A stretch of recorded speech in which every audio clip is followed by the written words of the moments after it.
Good evening. I'd like to call the committee meeting to order. Would everyone please rise for the prayer and the Pledge of Allegiance? Dear Heavenly Father, we come to you this evening asking for your blessings upon the graduates of Chalmette High School. Be with them especially on Saturday morning as they participate in the rite of passage into adulthood, and keep them safe as they move into the community to celebrate the day and the evening with family and friends. Father, we ask that you guide and direct the graduates as they begin to make choices that will shape their world tomorrow. And we pray a prayer of thanksgiving for their having passed our way. These things we pray in your name. Amen. Mr. Campbell, would you lead us in the pledge, please? I pledge allegiance to the flag of the United States of America and to the republic for which it stands, one nation, under God, indivisible, with liberty and justice for all.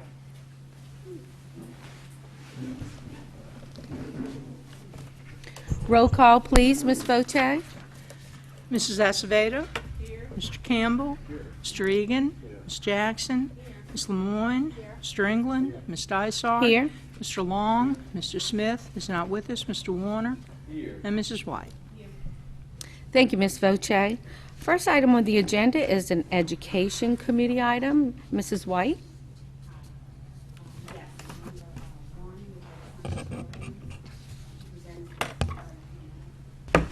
Good evening. I wanted to just give you an update of the summer programs that we're going to offer this summer.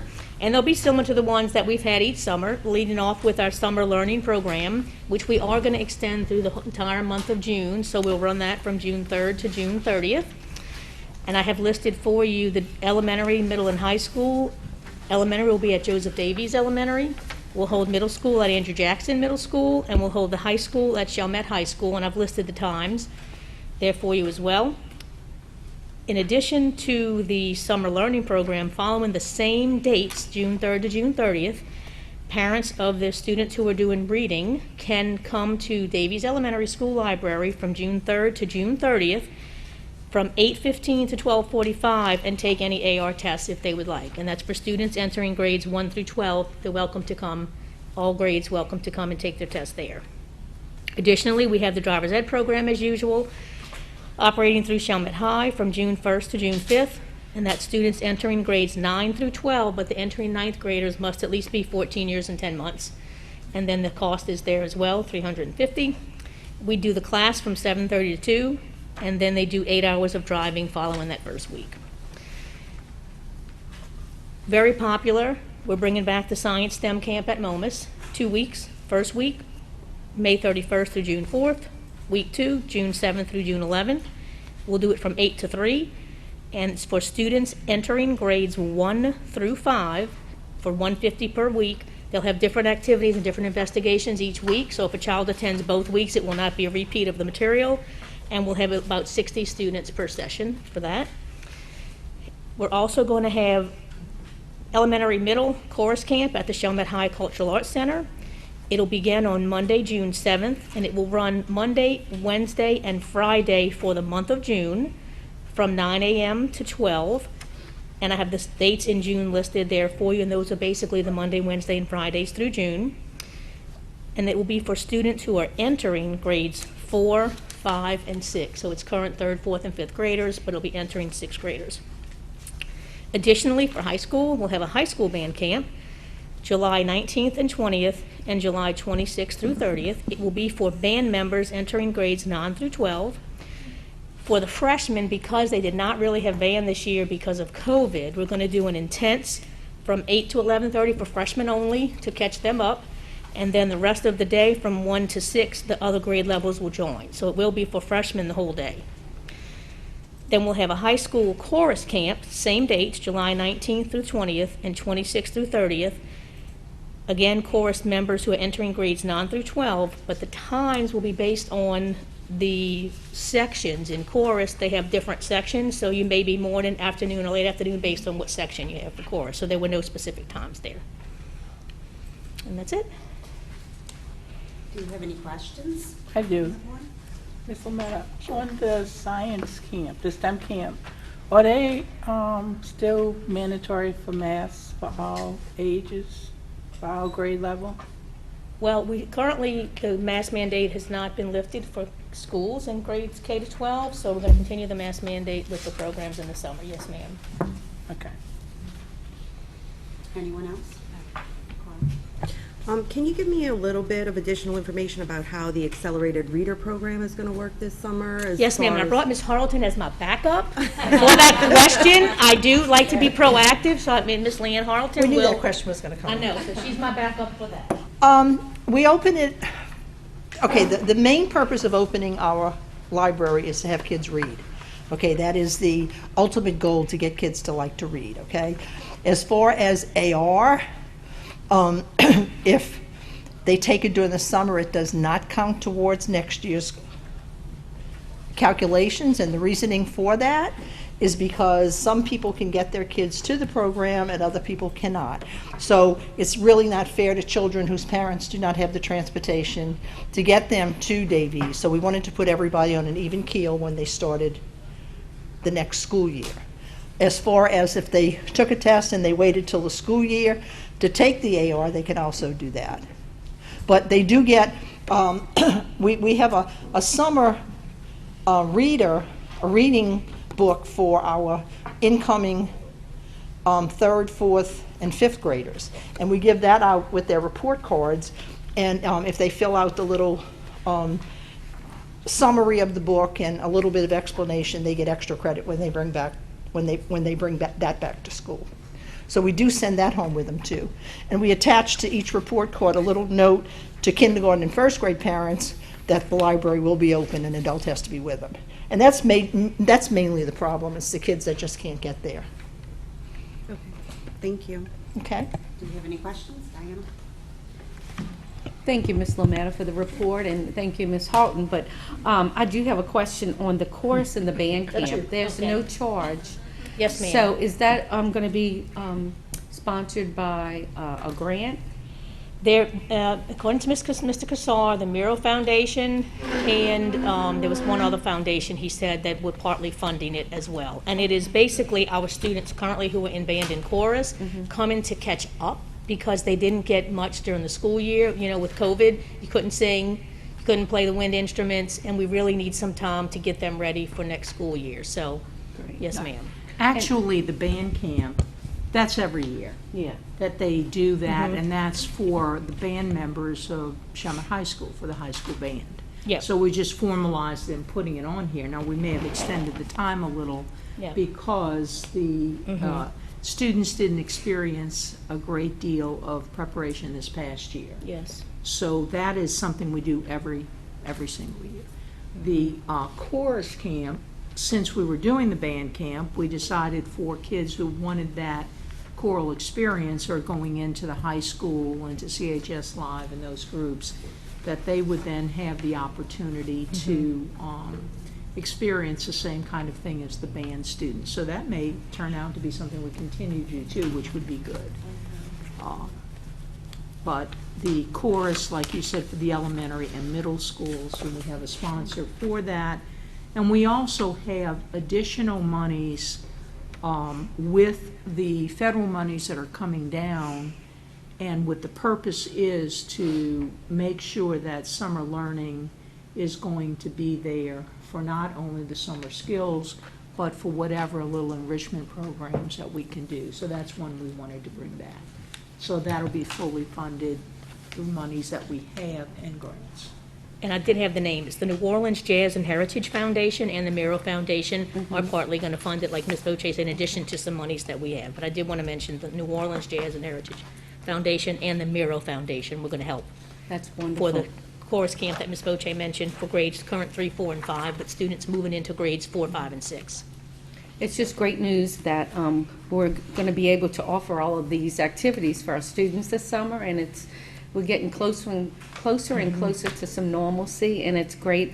Each and every one of these programs is going to be wonderful for our students to be able to attend. To be so back. thank you for your report. Sure, I We know they're appreciate excited. it, and I know Ms. the kids are Halton? excited. Yeah, I have two more things to say about the summer reading program that I forgot.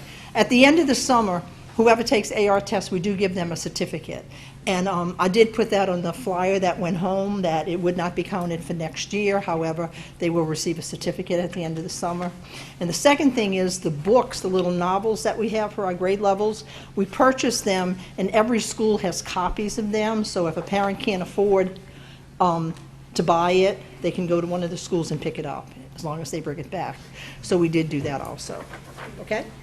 And I would just add, middle school and high school as well, we have a summer reading list that goes home at the end of the year with the students, and if they come back, they have the first 2 weeks in August to take any AR test for anything they read in the summer, and we give them an additional quiz grade or extra points on the test or quiz when they come back in middle and high. The AR points don't seem to be a big motivation in middle and high. They prefer a bump up grade or a quiz or an extra credit. Elementary it is. Correct. Middle and high, would prefer the points on the grade. Yes, yep. Thank you, Okay, thank Jen. you. We appreciate it. Thank you. Number 2 is the annual review of guide to student conduct, and to present is Mr. Powell. Good evening.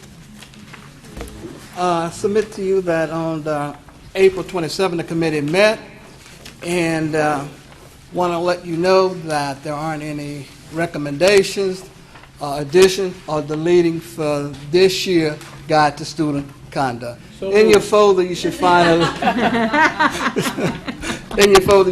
list of the committee members. Okay, so that concludes my report. Unless there are any questions. That means no issues this week. So moved.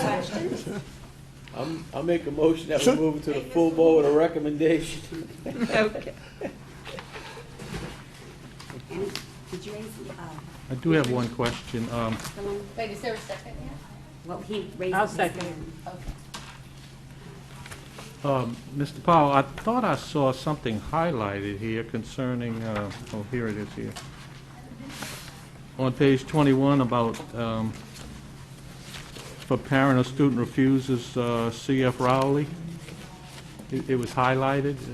Is there a reason it was highlighted? No, we just want to make that clear, because I think someone had asked me to. So that's not a highlight that. change? Yeah, no, that's not a change. Not a change, okay. Okay. Okay, thank you. Oh, okay. Any? Do we have any more questions? I just want to thank the committee, as always, for serving on this Guide to Student Conduct Committee. And that takes some time, but Yes. we want to thank all the committee members. Thank you. All right, thank you. Good work, Mr. Powell. Yeah. Thank you. Great work, Tom.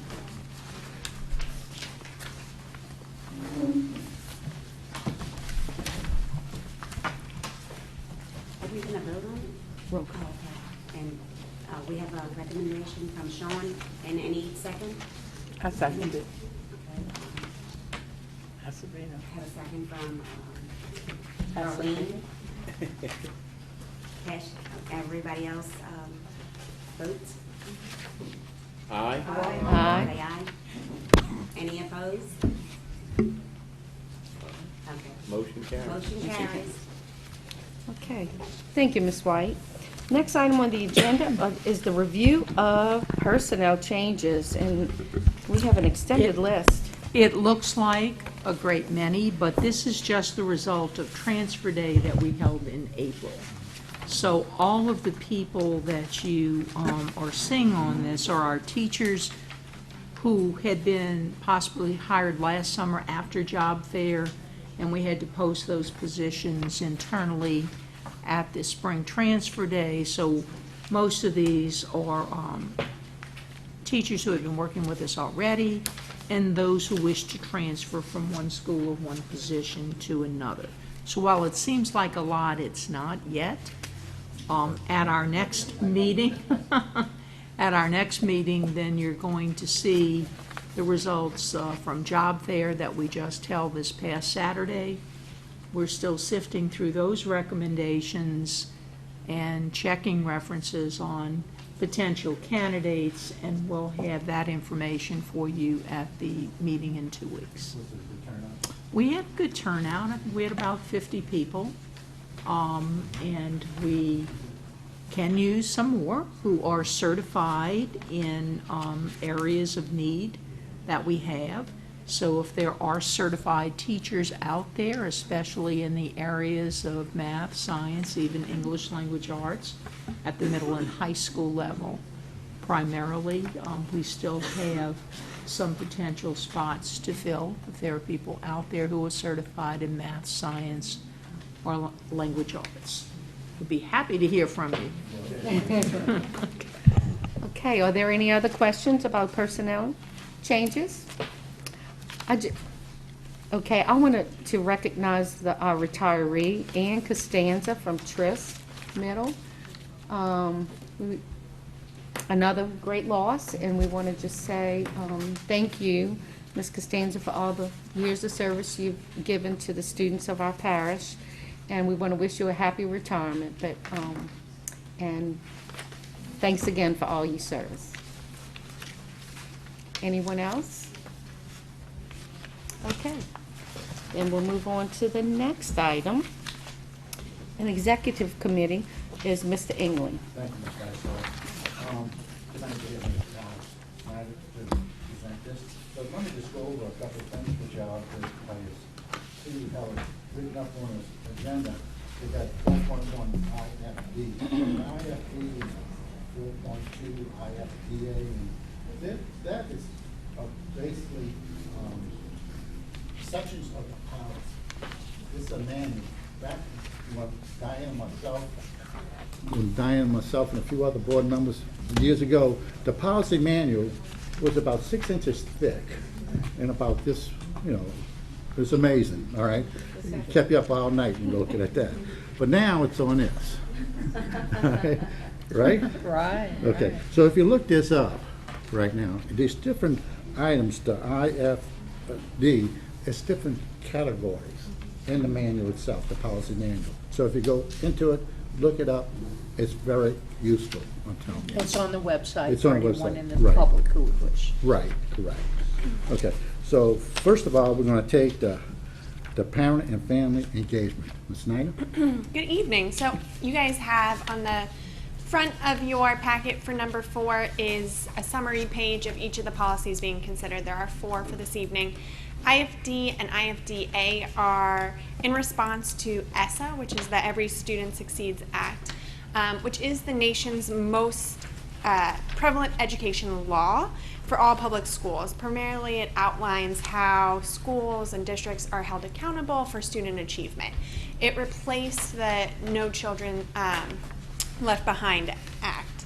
So the first policy, IFD, there is one significant statutory change, which is the result of the removal of the section entitled Parent Responsibility. And then other changes made to this policy based on the provisions in ESSA permit more flexibility by the school board in order to enhance involvement opportunities of parents. Thank you, Ms. Snyder. Any questions from Ms. Snyder about this change? Is that reflected in red on page all the way at the back of Yes. 4.1? Yeah, so what So you will, pages 1 through 10? right, so pages 1 through 10, you'll see the markup. So it is significant as far as what you're seeing there. What's in red has been removed from the policy that you previously had on in the policy manual, and what is blue is what has been added to it. And then the top sheet is how the policy will look in its final form. Yes, ma'am. Any questions? I have a quick question. Ms. Heisel? So all these changes or in the language in the changes are based upon the ESSA standards, right? Yes, ma'am. Okay. Thank you. When they did the reauthorization of ESSA last year, then they changed some of the language for these particular policies. So all it is a replacement from the old ESEA language under the No Child Left Behind and incorporating the new language under the reauthorization. Right. So do we have a motion? Also move. Have a motion, second by Mr. Lemoyne. All in favor? Well, I'm sorry. before Yeah, we I vote on just, Ms. it Warren. just states that parents and family will have more engagement, how are they gonna be more engaged? How does this open them, how does this policy open it up for? Sure, yeah. So this is something that all of our departments are currently working on. It's something we've been working on with the schools. Currently, right now, there are two things that we're looking to do. Given COVID, we have surveys out currently. We release those maybe Friday or Monday to families. Parents can find those on our website by just visiting www.sbpsb.org/family surveys. They're on our social media. That's going to be one of our first ways of gauging parent engagement, is their feedback to that. We also currently have some areas where parents and families can provide feedback on our reopening plan for this August. That's also on the website. Schools are currently holding PTO meetings to the best of their ability, given the current situation, regarding what parents would like to see moving forward, and we'll be able to take that information and make plans moving through the summer. Good answer. It sounds like a lot of it is, we're pretty engaged with our parents now, and this is just maybe Right. pushing it out through the website, making it a little bit more clearer for them. Yes, sir. Yeah, much of what we already had in place really met these standards, and we're just looking to continue that. Thank you. Anyone Good, else? Mr. England. Thank you, Mr. Warren. Anyone else? Okay, so we have a first and a second to present to the full board for recommendation. All in favor? Aye. Any opposed? So moved. Okay, 4.2 is parent and rights and student rights of privacy. Snyder? So 4.2, the policy really reflects changes to the notifications required by law to all parents of students and those required for students in schools which receive Title I funds. So that's the primary change. This information regarding adequate yearly progress and highly qualified teachers, now defunct, have been removed, and the language updated to reflect the changes in the ESSA provisions. So again, as Ms. Fauger said, what you'll see at the very front is how the policy will read once it's updated on the website and in the policy manuals, and behind it you'll see a lot of these changes are name changes, right? So for the second bullet, you'll see No Child Left Behind Act has been replaced with the Family Education Rights and Privacy Act, and some of those changes are marked on there for you. Thank you, Ms. Snyder. Any questions for Ms. Snyder? Mr. Warren? I'll make a motion that we send IFDA to the full board with a recommendation. Second. Second by Mr. Long. Any other questions? All in favor? Aye. Any opposed? So moved. 4.3, BCAD, teleconference, remote participation in Speedboard meetings. Ms. So, Snyder? policy BCAD was actually approved by the board back in August in regards to teleconferencing and remote participation. Later, there was an additional provision made during the extraordinary session, Act 43 of the secondary and extraordinary session, that added an additional comment, or I guess provision, under 2D. You'll see that. I'll let you guys have a second to read that. It states, other matters that are critical or time sensitive and that in the determination of the presiding officer should not be delayed. However, such matters shall not be considered at the meeting unless the members of the school board present at the meeting approve the consideration of the matters by a 2/3 vote. And that is in reference to number 2, which says the president of the school board certifies on the notice of the meeting that the agenda of the meeting is limited to one or more of the following.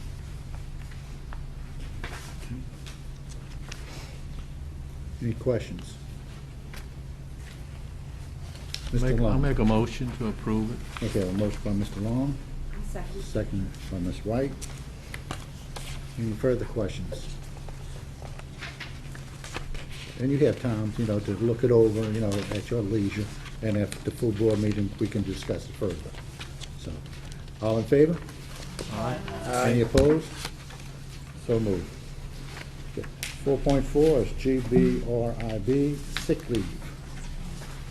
Ms. So this Snyder? is, yes, sir. So GBRIB, the sick leave policy, there is a very slight change. You can see that change marked in blue On the first page, if you look at the second markup of this policy, you can also find it on the first page under certification of absences. These statutes previously required a physician certification for absences of 6 or more consecutive days. Now that certification can also be provided by a physician assistant providing health care in accordance with the law or nurse practitioners. Okay. That's all right. Any questions from Ms. Snyder? We have a motion by Ms. Dysart, second by Ms. Lamorne. I have a question about that. Further questions, Mr. Warren? Employee calls in sick now, instead of a doctor's excuse, all they need is a nurse practitioner or a physician assistant to write that excuse, and that counts as an excused absence. That is how it currently reads, which was a statutory change based on the law. Okay. Well, that brings up a question about Mr. Warren right now. Suppose the, at Chalmette, we got the Methodist people, you know, the nurses and everything, so they can make that recommendation, and are you telling that, would that be in line for them? I'm sorry, I was, That's all right, contemplating.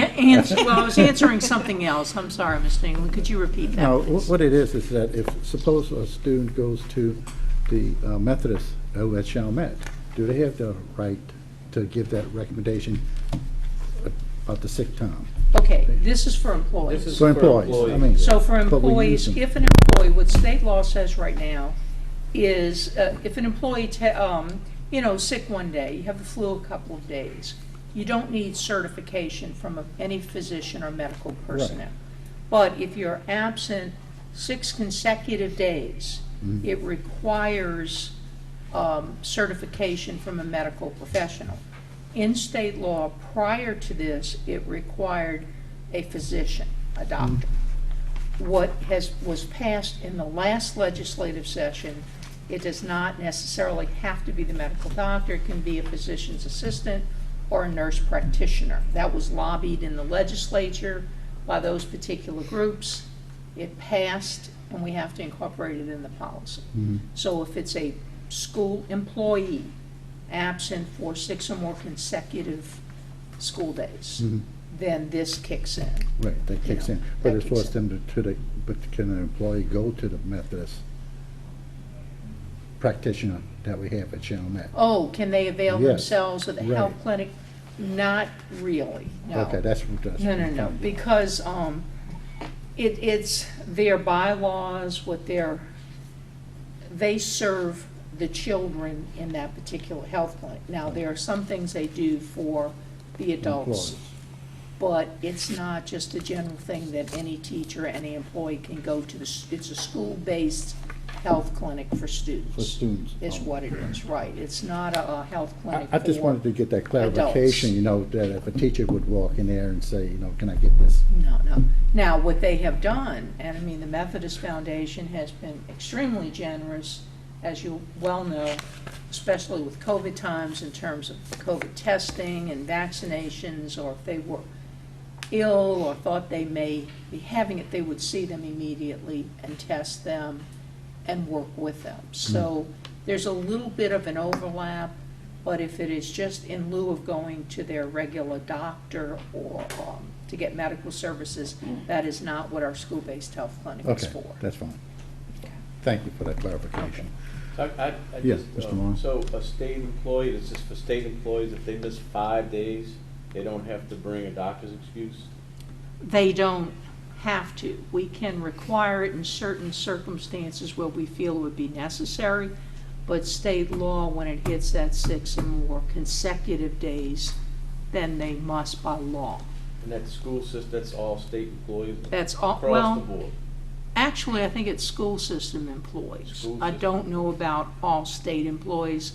It's usually, this is in Title, I think it's in Title 17, which relates directly to, if you look at all the citations, it's the revised statutes in Title 17, which are applicable to school School. system employees. Thanks for that clarification. Thank you. Okay.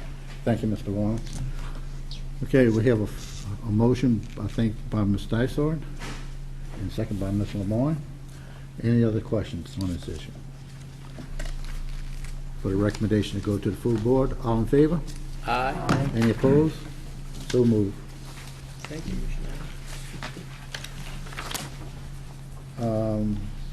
Next item is going to be finance. Ms. Jackson? First up, we have bid tabulations for the purchase of large food service equipment.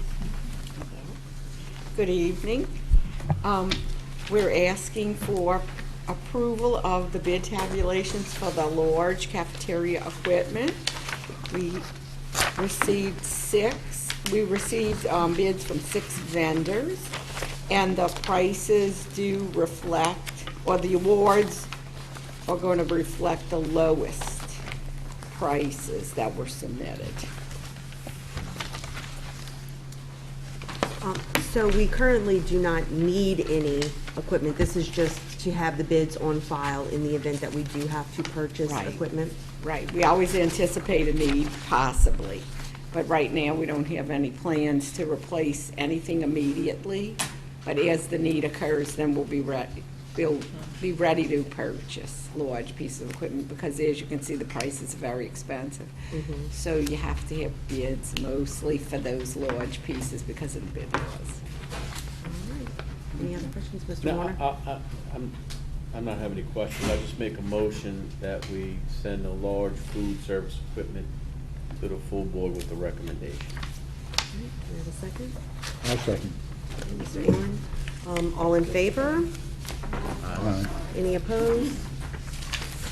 All right, motion carries. Next up, we have the 2021-2022 General Fund and Special Revenue Funds budgets. Mr. Fernandez? Good evening.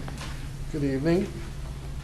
In your packets is our proposed 2021-2022 General Fund and Special Revenue Fund budgets. There are 6 exhibits. Exhibit number 1 is a summary of the general fund budgets, projected revenues and expenditures, other financing sources and uses. And number 2 is a detail of revenues for the general fund. Number 3 is a detail of the expenses for general fund.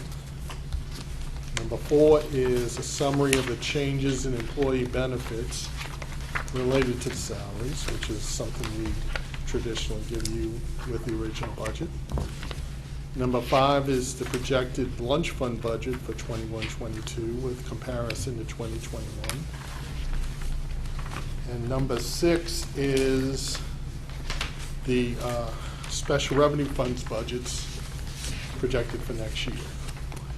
Now, in the general fund, the main changes, of course, is the salaries. We have budgeted salaries based on expected staffing for next year. The administration has gone through the staffing process and determined their expected needs, and this is based on what we expect the salaries for those positions to be and the related benefits. There are a couple of changes to revenues. One is we increased sales tax revenue estimates a bit from the current year because sales tax collections have been a little increased lately, so we feel comfortable in increasing that projection for next year. And we also are using the State Department, Louisiana Department of Education's projection for MFP revenues for next year as well, and we had a slight increase in that for next year. On the expenditure side, in addition to the salary increases we discussed, there is going to be an increase in benefits due primarily to increases in insurance premiums. We're anticipating a mid-year increase again for next year. It may or may not be that amount, but in abundance of caution, we projected an increase of about 3% at mid-year, which equals what it was this year. Other than that, it's just the normal levels of materials and supplies allocations and that we normally have in the budget. The lunch fund budget as well reflects expected salaries for those employees, as well as related benefits. Now, you may notice that those salaries have decreased slightly, and that's because the board had granted that supplement for 2020, 2021, and it doesn't reflect that in the next year. But the other expenses, we also are anticipating a slight increase in the reimbursement rate for meals. And in terms of the federal funds in Exhibit 6, most of those are the projected allocations. They've given us, the Louisiana Department of Education has given us projected allocations for next year for most of those, and that is what we are including here in anticipation of next year. So I would be happy to answer any questions you might have. Any questions, guys?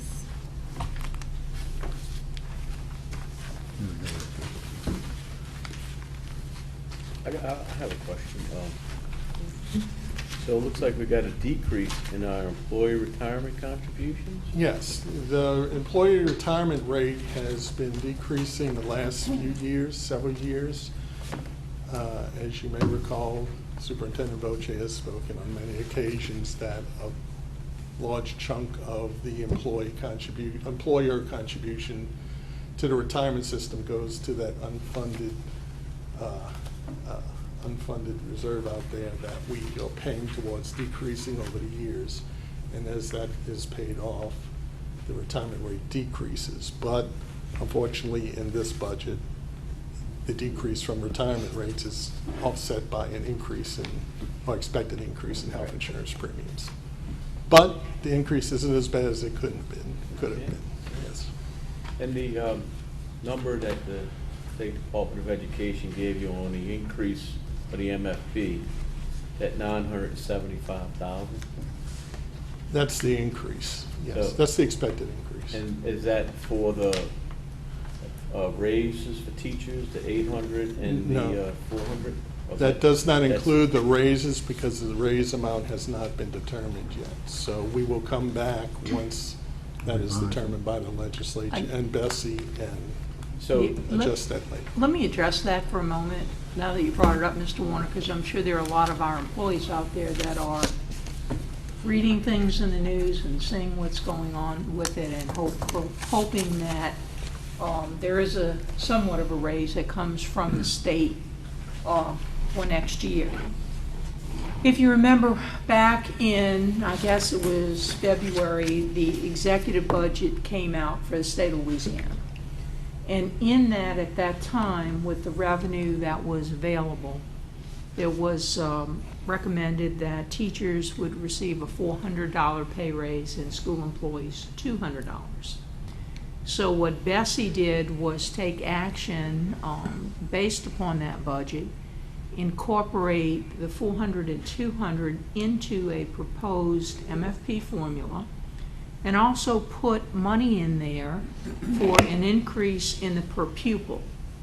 Now the $400 and $200 raise for the employees, the school employees for the state, had a $40 million price tag. The slight increase in the per pupil amount, a 1.375% increase in the per pupil, would be another $40 million price tag. So Bessie recommended that formula in March and sent it to the legislature. Now, at that point, of course, people were feeling, and everyone, Bessie as well as legislators and everyone, that teachers and school employees should receive a slightly larger amount. So Senate Education Committee that I attended about 2 weeks ago, and Senator Cleo Fields is chairing the Senate Education Committee, and I represented Bessie there at that committee meeting.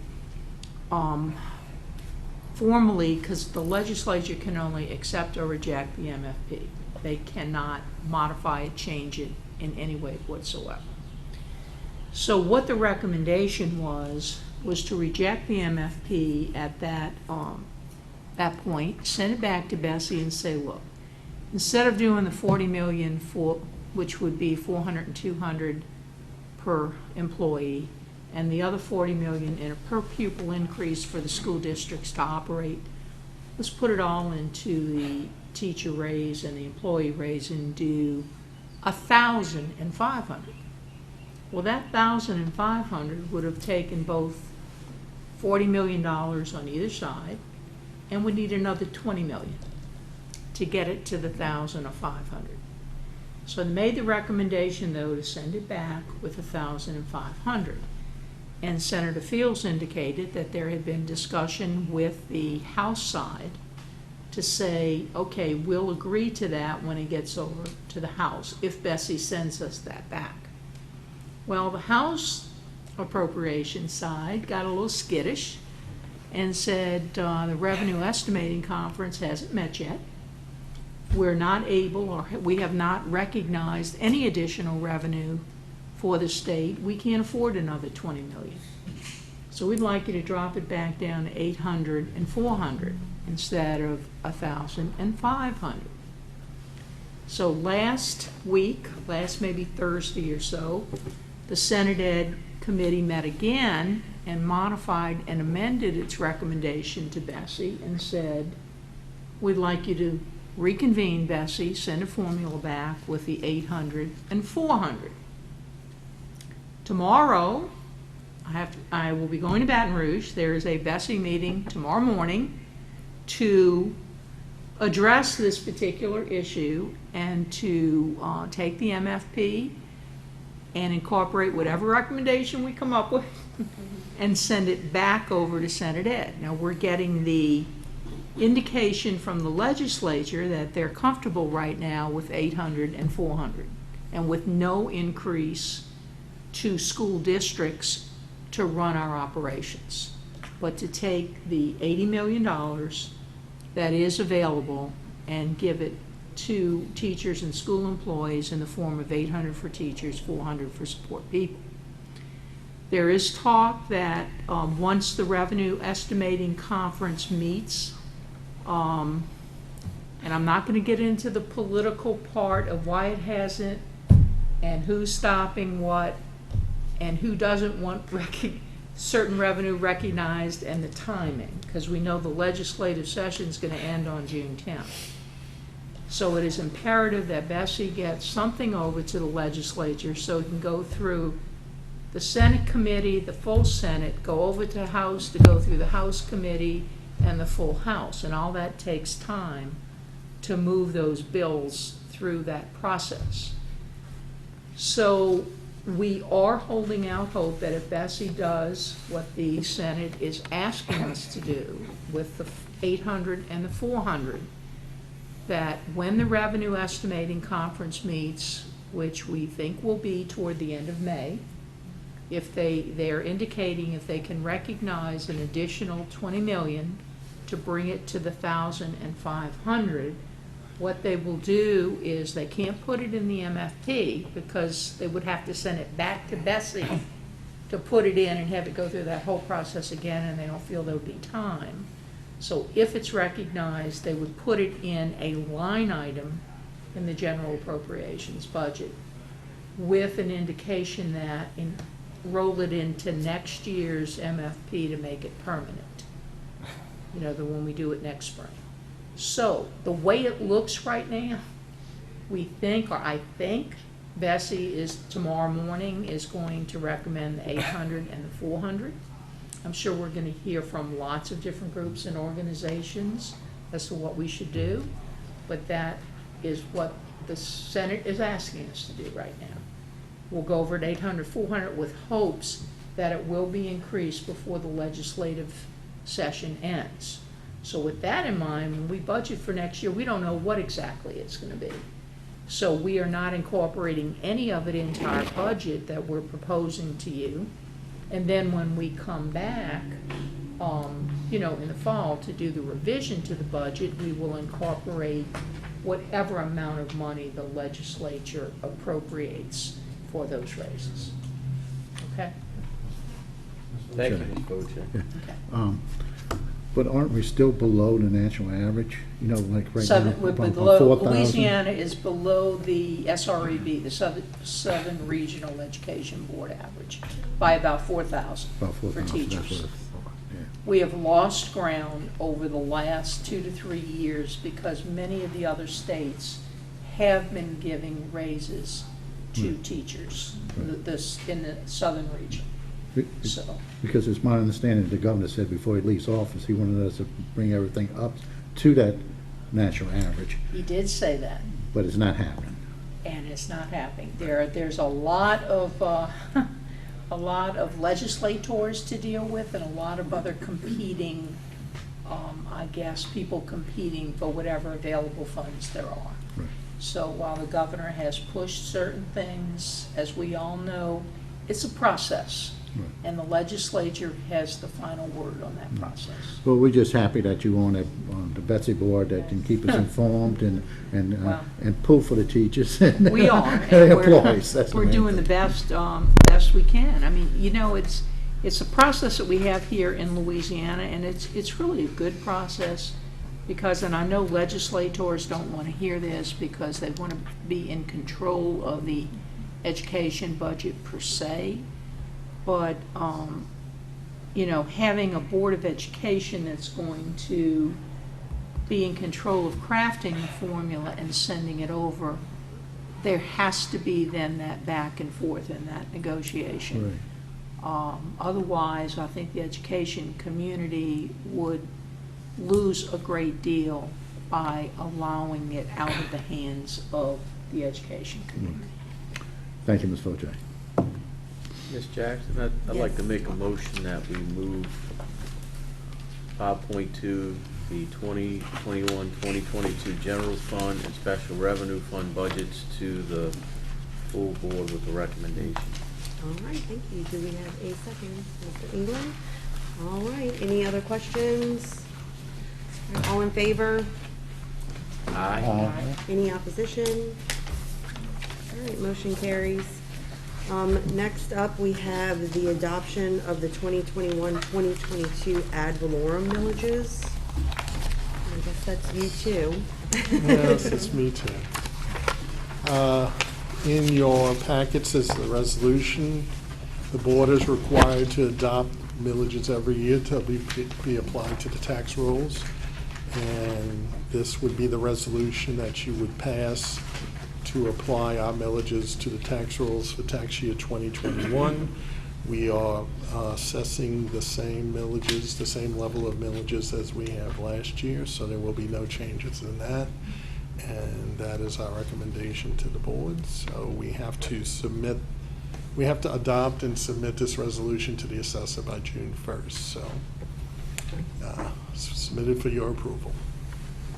Okay, any questions?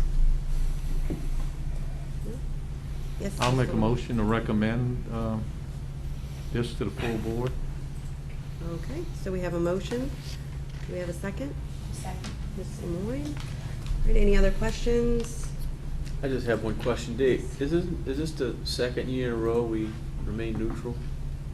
Last year was a reassessment year, so our millages were adjusted so that there was zero revenue neutrality, and this is the second year of this current cycle, and we haven't changed that millage. So, yes, it's the second year we haven't changed the millage.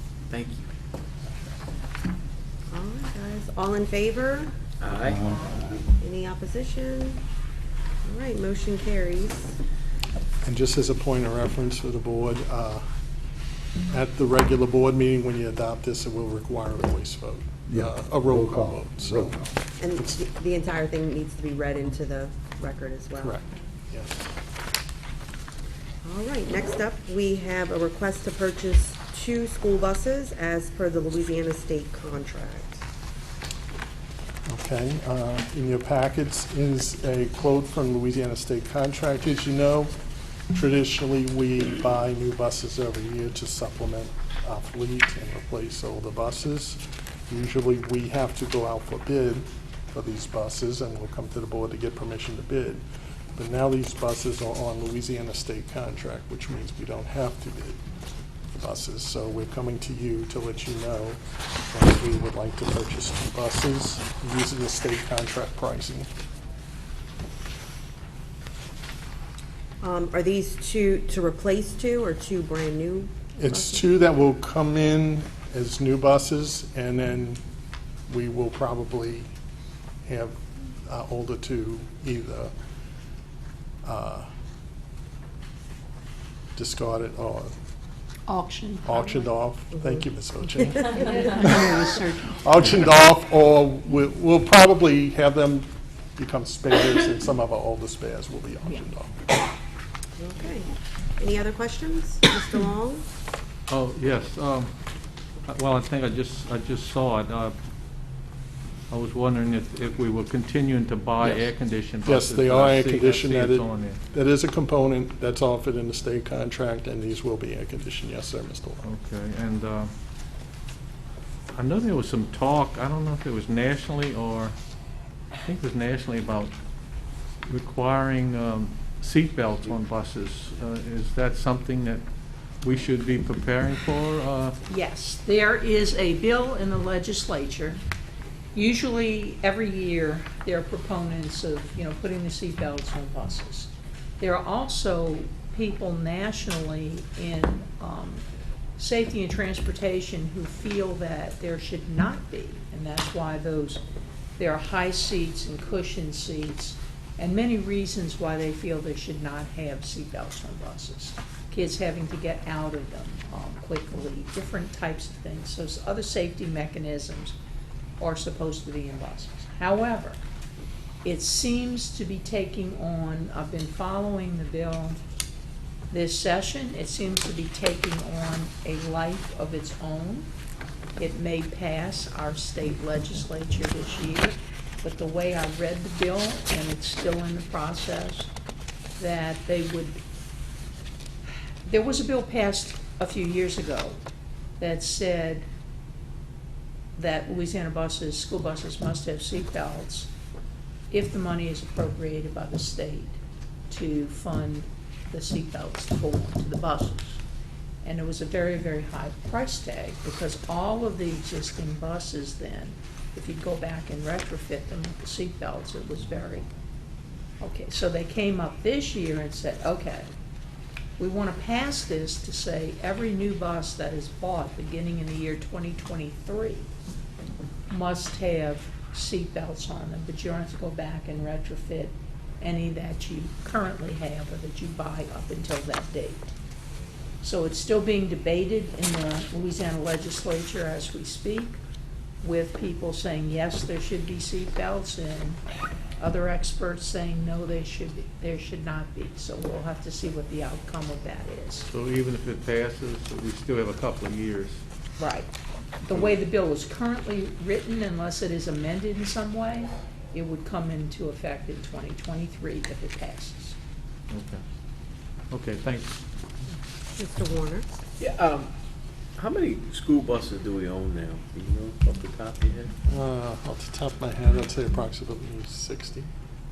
I'd say between 60, 65 buses, Yeah. because we have spares. I know we have 50 some odd bus drivers, and we have a few extra spares. Few spares, in case something needs to be worked on. Our buses are in good shape. As we buy a couple each year, we're continually pulling off the oldest buses or with the highest mileage. And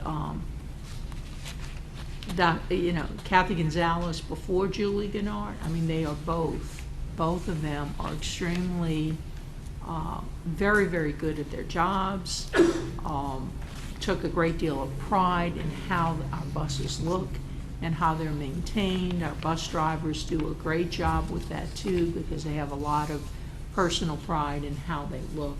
So we maintain them very, very well.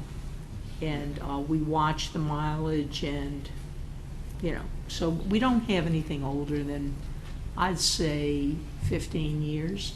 Because we lost most of them in Katrina anyway, which was 15 to 16 years ago. And we bought many new ones right after. I keep thinking, oh, we just bought new school buses, but now that I'm realizing we're into year 16 past Katrina, they are aging. But they're still looking good and running really, really well, and we keep track on the mileage piece to see when we think we should swap them out. Thank you. Bring up the subject with the school buses itself. Right now, the pipeline, I mean, it's shut down right now. A few, for our buses, there's some type of storage that we keep on site in case there is a shortage of fuel, because I'm seeing on television right now, in different states right now, they got lines, cars blocked up right now, trying to get gas. No, we don't. Years and years ago, when I first moved to the central office, I guess back in 1988, there used to be some old gas storage tanks back by the business office where the old Araby Park was. And we had to, one of the first things I was dealing with, we had to dig that stuff up and get it out because we had stopped storing any kind of fuel and fueling our own buses. So no, we do not have any gas stored ourselves. You know, we do that bid every year, and it goes according to the, what do you call it, that Opus? Opus price. Opus, what is the index? I'll say Opus, but I know that's the musical thing. Is it the same thing, Dave? The Opus index? It's OPIS. It's OPIS as opposed to OPUS. The Opus index, and then they always bid whatever, like a penny or two above or below whatever that Opus index is.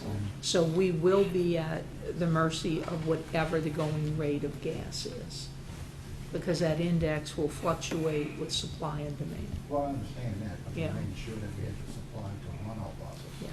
Well, we don't keep any, because of EPA and all kinds of stuff, when you had those tanks below ground and any kind of spillage and everything, that was a nasty business years ago. I understand. So we've been out of that. It has to be over 30 years. Well, the problem with the pipelines is mostly not so much getting the oil for our local refineries, it's getting the oil out. So they have plenty of oil on hand here. It's transporting. So it's transporting it elsewhere. And that's when the pipeline shut down, they can't get rid of oil. In fact, if they are saying locally, that's their problem. They have oil, but they can't get rid of it. They have to put it on barges, they have to put it on trains, they can't send it through the pipeline. So I don't think, I don't think there'd be a problem with supply. Hopefully they can resolve it before then. But our local refineries have always been helpful to us in times like this in the past. During hurricanes and things like that, when gas stations were shut down, they helped us out getting. Right. Because during Katrina, when we had no gas stations and such, right over here at Murphy then and all, they would help us, you know, supplying gas to us as we needed it. Yeah, well, that was just my question, that's all. Make sure that we have necessary fuel to run our buses. Yeah. Even though when summertime's coming up, they're not gonna be running that much.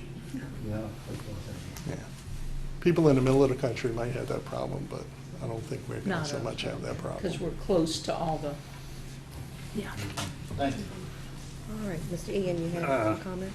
Well, before I left my home, I was looking at the news and the statement from national news that the only area will be the East Coast.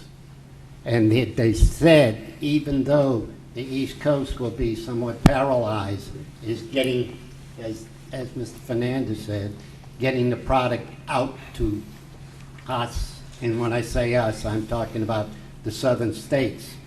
They have sort of worked out something with a lot of the other refineries throughout the United States. So they're saying that within 3 days, it's going to be back to normal. So again, it's from the news media, which I sometimes listen with one ear and it doesn't sound as bad. But that's what they said, and they said that we shouldn't have any problems down here as far as, you know, the southern part of the United States. And so what Mr. Fernandez says, they got it. It's just to get it to where it has to be put in automobiles and trucks. That's all I have. Thank you. Any other questions? No? Do we have a motion? Did somebody make a motion and I can't remember? I know. I'll make a Nobody motion made one? Okay. that we send it to the full board with a recommendation to buy 2 more buses. And do we have a second? Ms. Neely? All right. All in favor? Aye. Any opposed? No? All right, motion carries. Thank you. Thank you. Next up, we have Insurance Committee, Mr. Egan. All right. We have here the renewal of flood insurance from the National Flood Insurance Program for 12 months, beginning May 31st, 2021. We have a recommendation. I don't see Mr. Clemens. Behind me. Age is I'll get coming, up. and I don't see as well as I should. Good.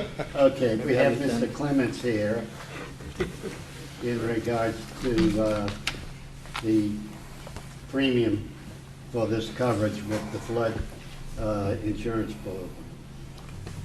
Yes, sir. Thank you. In your packets is the quotes for the renewal of our flood insurance.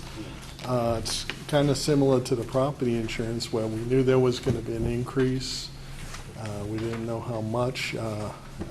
Looking at the news, I believe last night, the Commission of Insurance was on there saying that people in the state could expect up to a 20% increase in their flood insurance premiums. Ours isn't quite that high. I believe it's 9.8% increase. So it's going from about $208,000 to $228,000 in this current year. So again, we knew it was an increase, but it's not as bad as it could have been. And we have the Mr. Clemens here. As Mr. Egan said, they can answer any questions you might have. But this is the renewal premium, $228,763, and that insures all of our properties to the maximum amount that the National Flood Insurance Program allows. All right, do we have any questions from anyone? Do I have a motion? Excuse me, Mr. Lalonde? Quick question. This increase is not due to us adding any propities. No, This sir. is just a It's the general same rate properties. increase. Yeah, we haven't added any properties this past year, so it's Right. based on the current property. Okay. Based on that, I'll make a motion to recommend to the full board. All right, we have a motion from Mr. Long. We have a second. I'll second. Ms. Jackson. Any further questions or responses? Did any of our flood zones change on any of our buildings? I know they Not changed- recently. I know they changed them. A few years ago. But we weren't affected negatively by those changes. All of them were kind of positive. I've run across some issues where properties in different areas, the flood maps have changed a little bit, and the insurance has gone up recently. So I don't know if that affected any of our properties. My zone, for instance, changed in my house. It was the year before last, I think it was, 2 years ago. But on the properties that we have, we really didn't lose any ground on it. But yeah, it is happening throughout. Did yours go up on you? Yes. My elevation actually changed a foot negatively. Negatively impacted. I know. Thank you, Mr. Clements. Do we have any further questions? Please. All in favor, please signify by saying aye. Aye. Any opposed? The motion passes. Thank you. Now we turn it over to Ms. Bocek. Okay, just an acknowledgement. Earlier this evening, we looked at the projected budget for the 21-22 school year, and this is a committee meeting. So at the regular meeting in 2 weeks, right at the beginning, we will have a public hearing on the general fund and special revenue funds for anyone who wishes to make a comment at that time before we would formally adopt the budget later on that evening. I just wanted to reiterate that Saturday morning at Chalmette High School on the football field and in the stadium, we will have Chalmette High School's graduation at 9:30. We have over 400 graduates, so they and their families are invited. And it is by invitation only, and it is done through the Eventbrite ticket sales that are the ticket acknowledgement. They're not being sold, they're being given to the students, but electronically. And we're looking forward to that graduation outdoors again for, I guess, first time in as many years as I can remember. Years and years ago, it used to be held in that venue. So I think it'll be a lovely Saturday morning at 9:30 for the Chalmette High School graduation. We will, for our kindergarten and 5th graders and 8th graders, have different versions of an exit ceremony. For our 5th graders, it'll be that Friday the 21st, and then Monday the 24th for kindergarten, and then that will be the last day of school for all of our students, that Monday the 24th. Records Day for our teachers on Tuesday the 25th. And then, as Ms. Lumetta talked a little bit earlier about, then we'll start the summer programs the following week for a full week of activity in June as well. So hopefully we'll get back this summer to a little bit more of a normal existence. As we talked about at the last meeting, we expect all of our students to come back in person beginning in August, and we will only offer virtual learning to children with serious medical conditions as recommended by their physicians, and we've sent out or sending out that notification to all of our current virtual students to make sure that they understand that that program next year will only in K-8 be for those students that have some serious medical issues. At the high school level, we're going to expand it slightly based on student and family need, but that will be a discussion between the administration at the high school and the family for extenuating circumstances. So we're looking forward to having a much more, I guess, typical year next year with all of the activities and extracurricular activities that we can enjoy, and just hope that our country is in a good posture come August and we can resume normal operations. Thank you, Ms. Boche. And on behalf of the entire St. Bernard Parish School Board, we would like to congratulate all of our more than 400 students at Chalmette High School, and we want to wish you a very happy graduation and wish you much success with all of your future endeavors, and we thank you for being part of our school system, and go Owls. Anybody else? Okay, is there a motion to adjourn? Motion by Mr. Campbell, second by Ms. Acevedo. All in favor of the motion signify by saying aye. Aye. Meeting's adjourned. Thank you and good night. Just a